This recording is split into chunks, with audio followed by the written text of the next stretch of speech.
प्रिय भाइयों और बहनों, आज हम पैशन वीक के दूसरे दिन में बात कर रहे हैं।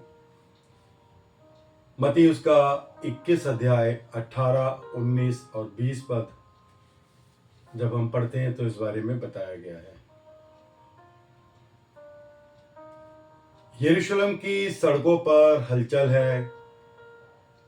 लोग प्रभु यीशु मसीह को देख रहे हैं, लेकिन आज एक अजीब सी घटना होती है। यीशु एक पेड़ को शाप देते हैं। सोचिए, जो यीशु अंधों को दृष्टि देते हैं, जो यीशु मरे हुओं को जिलाते हैं, वही यीशु एक पेड़ को सूखा कर देते हैं। क्यों?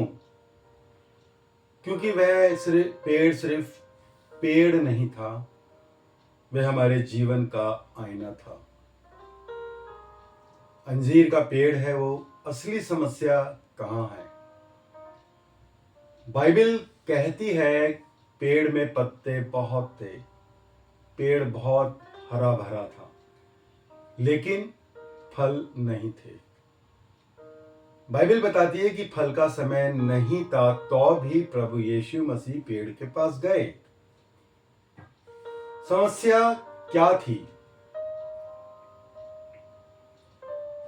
पेड़ मरा हुआ नहीं था, पेड़ सूखा भी नहीं था। वो दिखने में अच्छा था, लेकिन अंदर से खाली था।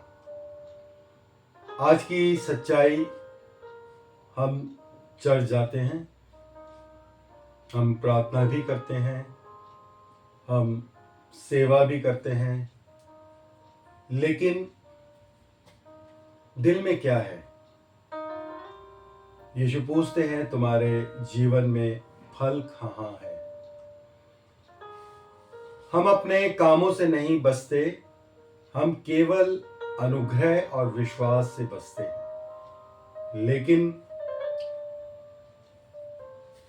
सच्चा उद्धार हमेशा फल उत्पन्न करता है। फल उद्धार का कारण नहीं होता, बल्कि उद्धार का प्रमाण है। अगर जीवन में कोई बदलाव नहीं है, तो हमें अपने विश्वास की जांच करनी चाहिए। एक चेतावनी हमें मिलती है, हर वह जो प्रभु प्रभु कहता है वो स्वर्ग में प्रवेश नहीं करेगा। सिर्फ नाम नहीं, नया जीवन जरूरी है। नया जीवन, नया जन्म और पवित्र आत्मा। जब तक अंदर नया जन्म नहीं होता, बाहर फल नहीं आता। फल बाहर से नहीं लगाया जाता, वो अंदर के नए जीवन से उगता है। पवित्र आत्मा क्या करता है? सिर्फ वरदान नहीं देता, जीवन बदलता है। पवित्र आत्मा हमें केवल सामर्थी नहीं बनाता, वह हमें मसीह जैसा बनाता है। आत्मा के फल और वरदान, जिसके बारे में हम लोग गलातियों उसका 5 अध्याय 22-23 पद में हम पाते हैं। आत्मा के फल, हम क्या कौन बन रहे हैं? क्या है वो? सबसे पहले है प्रेम,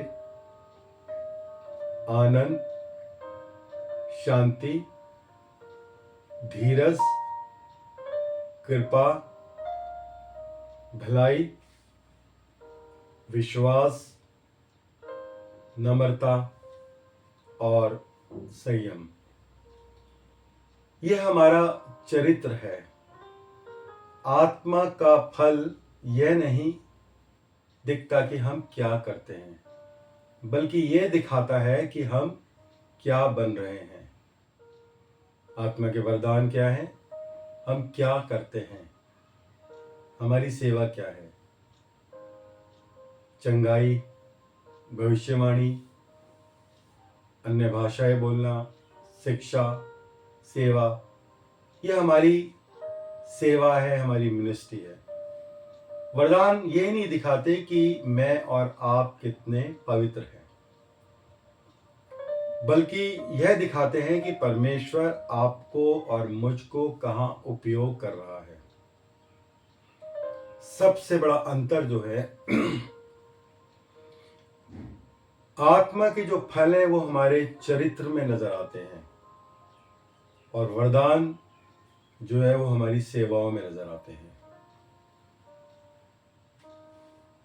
फल मेरे और आपके जीवन को सही बनाता है, वरदान मेरी और आपकी सेवा को प्रभावशाली बनाता है। लेकिन सबसे बड़ा खतरा जो है, यदि हमारे जीवन में वरदान है लेकिन फल नहीं है तो क्या होगा? हमारे जीवन में गिरावट आएगी। बाइबल में से एक एग्जाम्पल देखते हैं। सैमसन के बारे में हम जानते हैं। परमेश्वर का वरदान था उसके पास, सामर्थ्य थी, लेकिन जीवन में आत्मा का फल नहीं था, ना संयम था, ना चरित्र था, और अंत क्या हुआ? गिरावट हुई। वो सारे हादसे को हम बहुत अच्छे से जानते हैं। वरदान मुझको और आपको ऊपर उठा सकता है, लेकिन फल ही मुझको और आपको टिकाए रखता है। बाइबल में और एग्जाम्पल देखें, स्टेफनोस का है, स्टीफन, जो पत्थर खाते हुए भी बोलता है, हे प्रभु इन्हें क्षमा कर। यह है प्रेम का वो फल जो उसने प्रभु यीशु मसीह से सीखा था। पतरस के लिए देखिए, वो पहले डर गया, बाद में बहुत निर्भीक हुआ, पवित्र आत्मा ने उसको बदल दिया। पतरस को देखिए, पौलुस को देखिए, कष्ट में भी वो आनंदित है, जेल में भी वो स्तुति प्रशंसा कर रहा है। ये आत्मा के फल है। ये तो बाइबल के एग्जाम्पल हो गए। यदि आज के जमाने का मॉडर्न एग्जाम्पल देखेंगे तो जिम एलियट एक बहुत बड़े मिशनरी हुए हैं। वो अमेरिका के एक बहुत बड़े मिशनरी थे और 1927 में उनका जन्म हुआ था। उन्होंने अपना जीवन प्रभु यीशु मसीह को समर्पित कर दिया। वो साउथ अमेरिका के इक्वाडोर गए, जो एक देश है जो बहुत खतरनाक, जहाँ पे एक बहुत खतरनाक जनजाति पाई जाती थी, वायोडानी ट्राइब। लोगों ने, उनके शुभचिंतकों ने उनको समझाया कि वहां मत जाइए, आपको मार डाला जाएगा। लेकिन उन्होंने कहा, A person is not foolish if he gives up temporary things to gain something eternal that can never be lost. थोड़ा छोड़कर अगर हम अनंत पाले तो ये सौदा मूर्खता नहीं, बुद्धिमानी है। और वो गए। 1956 में उनको मार दिया गया। क्या ये अंत था? नहीं। उनकी पत्नी एलिजाबेथ एलियट गई, उनके साथ उनकी टीम गई। प्रेम के साथ, क्षमा के साथ उन्होंने सेवा की, और वही लोग जिन्होंने उनके हस्बैंड को मारा था, प्रभु यीशु मसीह को एक्सेप्ट किया, अपना उद्धारकर्ता माना, और आज पूरा इक्वाडोर जो है वो एक मसीह देश है। तो हमें अब क्या करना है? ये क्या है? ये था प्रेम, क्षमा, धीरज और बलिदान। यह है आत्मा के फल।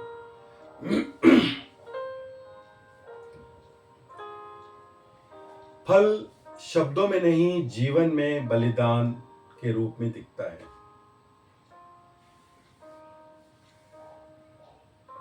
क्यों प्रभु यीशु मसीह ने पेड़ को शाप दिया? क्यों? क्योंकि वो धोखा दे रहा था। सबसे खतरनाक बात यह नहीं कि हम पापी हैं, बल्कि यह है कि हम धार्मिक दिखते हैं लेकिन अंदर से हम खाली हैं, जो परमेश्वर को बिल्कुल पसंद नहीं। पत्ते लोगों को दिखते हैं लेकिन फल परमेश्वर को दिखता है। तो क्या प्रैक्टिकल स्टेप्स हमको लेना चाहिए? हमें प्रभु यीशु मसीह में बने रहने की जरूरत है। पवित्र आत्मा को अपने जीवन में जगह देने की जरूरत है। आज्ञाकारिता में चलने की जरूरत है। प्रभु के वचन को नियमित रूप से पढ़ने की और प्रार्थना में अपने समय को देने की जरूरत है।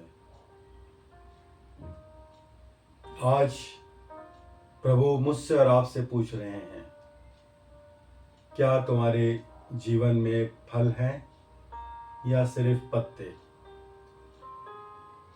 अगर आज प्रभु यीशु मसीह मेरे और आपके जीवन में के पास आ जाए तो क्या वो हमारे जीवन में फल पाएंगे? आज निर्णय लेने की जरूरत है। दिखावा नहीं, सच्चाई, धर्म नहीं, जीवन परिवर्तन। प्रभु यीशु मसीह को प्रभावित करने के लिए पत्ते नहीं फल चाहिए, क्योंकि उन्होंने स्वयं कहा यूहन्ना 15 अध्याय 16 पद में कि तुमने नहीं मैंने तुम्हें चुना है ताकि तुम फल लाओ और तुम्हारा फल बना रहे। हम सबके जीवन से फल आने बहुत जरूरी है और सिर्फ फल लाने ही जरूरी नहीं है बल्कि वो बने भी रहने जरूरी है। चुनाव उसका था, जवाब आज मेरा और आपका है। अगर फल नहीं है तो जांच जरूरी है। प्रभु यीशु मसीह ने पेड़ को नहीं, दिखावे को शाप दे रहे थे। प्रभु इस वचन से हमें सिखाने और समझाने में मदद करें। शालोम।